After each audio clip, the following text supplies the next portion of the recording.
Imagine the entire country has just been punched in the face. Hard. And not just punched, knocked out cold. That is what America felt like in early 1942. We all know about Pearl Harbor, December 7, 1941. The Japanese Navy sneak attacked us, sank our battleships, and basically laughed in our faces. But here is the part history class skips. It didn't stop there. For months after Pearl Harbor, we were getting kicked around the Pacific. We lost the Philippines. We lost Wake Island. We lost Guam. It was defeat after defeat. The American people were terrified. They were looking at the maps and seeing the Japanese empire getting bigger and bigger. And they were thinking, are we going to lose this war? Is California next? President Franklin D. Roosevelt sat in the White House and slammed his fist on the desk. He didn't want a defense strategy. He didn't want a holding action. He told his generals, I want to hit them. I want to hit them right where they live. I want to bomb Tokyo. The generals looked at him like he was crazy. Mr. President, they said, Tokyo is 5,000 miles away. Our bombers can't fly that far. Our aircraft carriers can't get close enough without being sunk. It's physically impossible. But in America, impossible is just a dare. This is the story of how 80 guys in 16 planes took a one-way ticket to hell just to prove a point. Welcome to the Doolittle Raid. To understand this mission, you have to understand how desperate we were. The Japanese military thought the Americans were soft. They thought we were a bunch of luxury-loving capitalists who didn't have the stomach for a real fight. We needed to send a message, not a letter, a bomb. But the math didn't work. The Navy's planes were small fighters with short range. To bomb Tokyo, you needed a big, heavy bomber. But big bombers need long runways. An aircraft carrier's deck is only about 500 feet long. Trying to park a semi-truck in a compact car spot while doing 60 miles an hour. Enter Lieutenant Colonel Jimmy Doolittle. Now, Doolittle wasn't your average officer. He was a stunt pilot. He was an aeronautical engineer with a doctorate from MIT. This guy was a genius who also happened to be an adrenaline junkie. He was famous before the war for setting airspeed records. If it had wings, Doolittle could fly it. If it didn't have wings, he'd probably try to fly it anyway. The Navy came up with the idea, what if we put Army B-25s on a Navy carrier? It sounded ridiculous. The B-25 Mitchell was a medium bomber. It was heavy, it was wide, it was meant to take off from a mile-long concrete runway, not a floating cork in the ocean. Doolittle looked at the specs. He did the math. He said, it can be done, but just barely. He selected the B-25 because it was the only plane that might fit on the deck, but even then, it was too heavy. So they started stripping it. They took out the heavy radios. They took out the armor plating. They took out the belly turrets. They even took out the fancy bomb sight because it was top secret and they didn't want the Japanese to capture it if they crashed. They replaced it with a 20-cent piece of aluminum they called the Mark Twain. Then Doolittle gathered the crews. These were all volunteers. He didn't tell them where they were going. He just said, this is extremely dangerous. It will take you out of the country for a long time, and there is a high probability you won't come back. Did they hesitate? Did they ask for a raise? Nope. Every single crew member raised their hand. That's the generation we're talking about. They didn't care about the odds. They just wanted to fight. They went to Eglin Field in Florida for secret training. A Navy pilot, Lieutenant Henry Miller, taught them how to take off. The instruction was simple. You have to get this 25,000-pound beast into the air in less than 500 feet. If you don't, you drop into the ocean and the carrier runs you over. The pilots were grinding their gears. They were stalling out. It was terrifying, but week by week, they got better.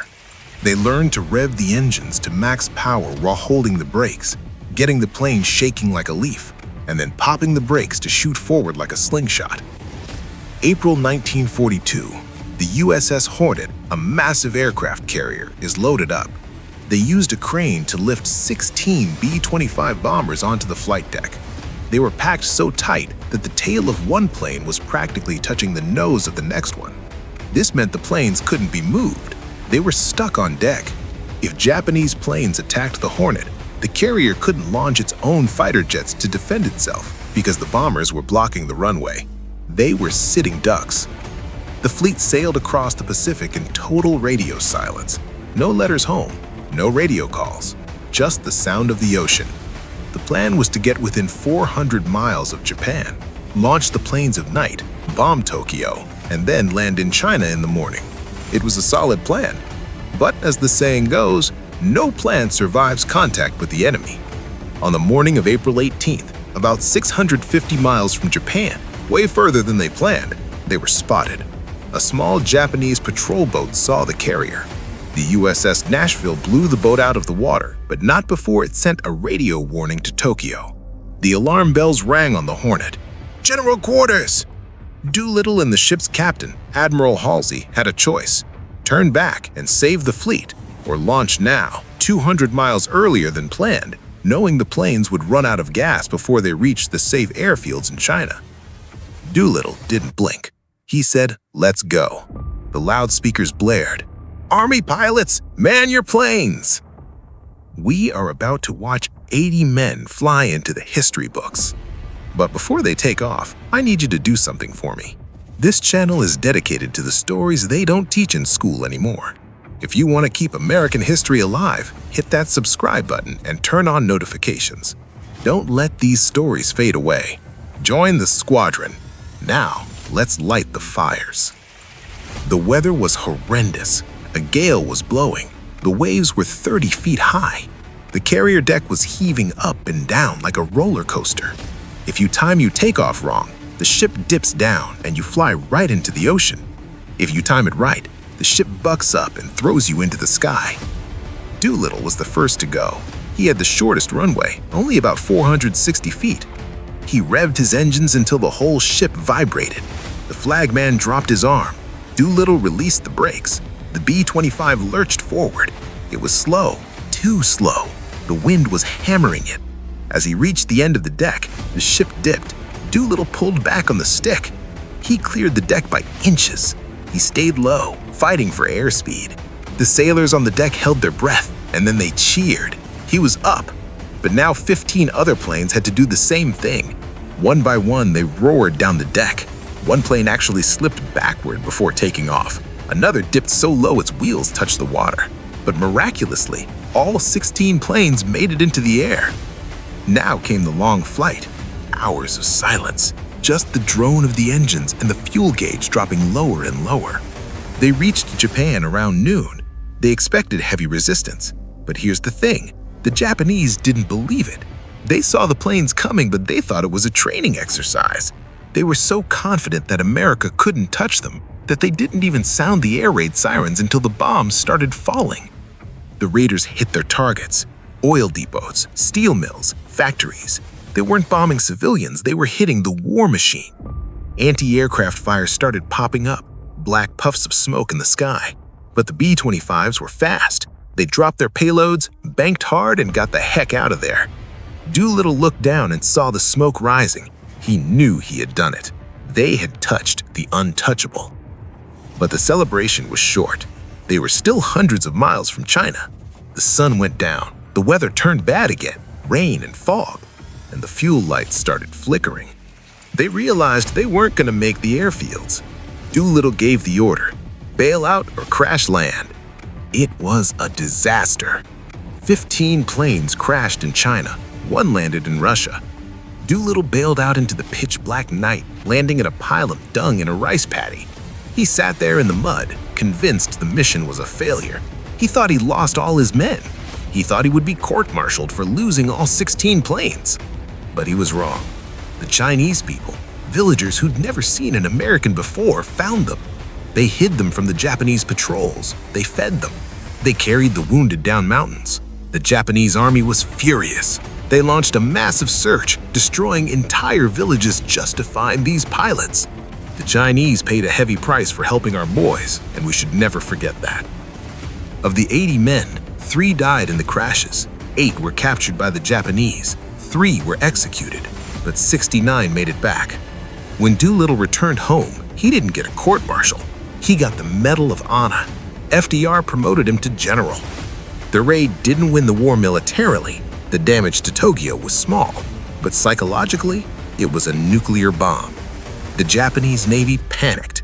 They realized their homeland wasn't safe. This panic made them make a mistake.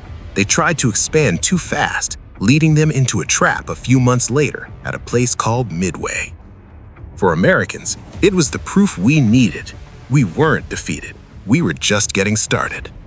For decades, the surviving raiders met every year. They had a set of silver goblets, one for each of the 80 men. At every reunion, they would toast the men who had died that year and then turn their cups upside down.